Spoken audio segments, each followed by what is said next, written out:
Welcome back to the channel, everybody. We are out checking out our toothache herbs, or buzz buttons, or electric daisies. So this toothache herb, we've got some decent roots coming out of this cutting here. Now what I wanted to talk about today is actually propagating some of this toothache herb, which we've already got some going. I want to show the roots and the process. But first I wanted to talk about the toothache herb itself. Once you get it growing from seed, it is a perennial, so you can continue growing it indoors all season long. You can keep it alive. We've had our mother plant of toothache herb alive for about 3-4 years now, and we've just religiously up potted it and kept it inside during the winter time, and it seems to thrive under just LED lights or a very minimal light source that is pretty cheap to run throughout the winter. Now the main focus of this toothache herb is the active ingredient contained only in the flowers, or contained mostly in the flowers, which is spilantol. Now this spilantol is an antiseptic, antibiotic alkaloid, and as I said, the highest concentration is found in the flowers themselves. So you can cook this, eat it raw, dry it, or put it in a tincture,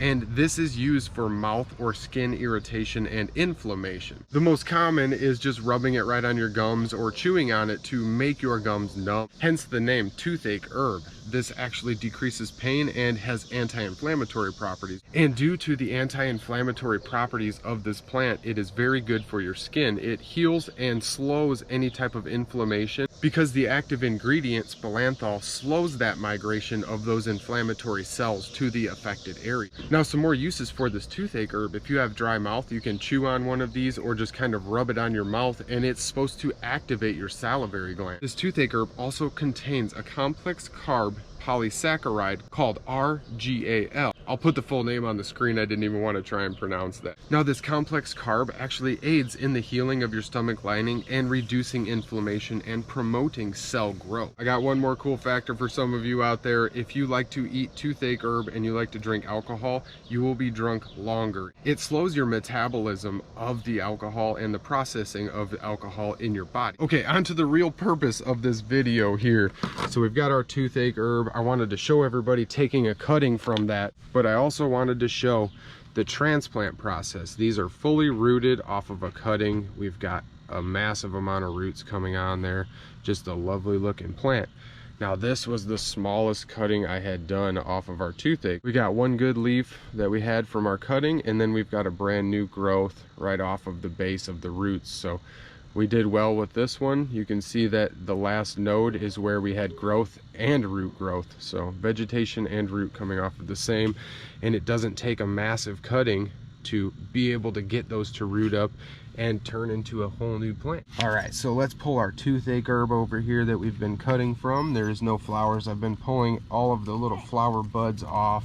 As soon as we start to form flowers, we pick them off. So we're continually getting vegetative growth. So I want to at least get 2 nodes off of this.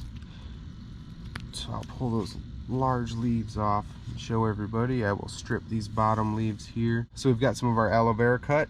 We are going to take this plant, stick it down in the aloe vera there, and just basically get it coated.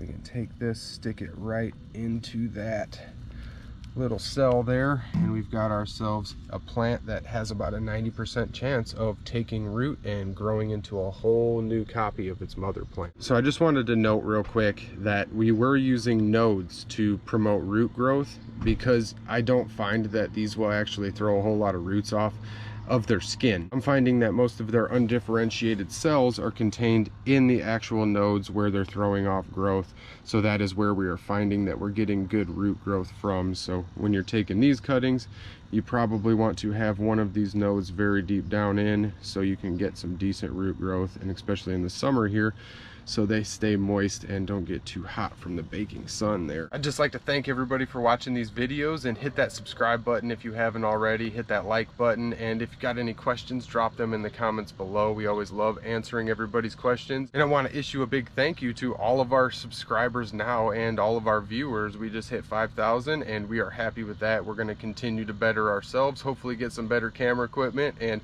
continue and further this process.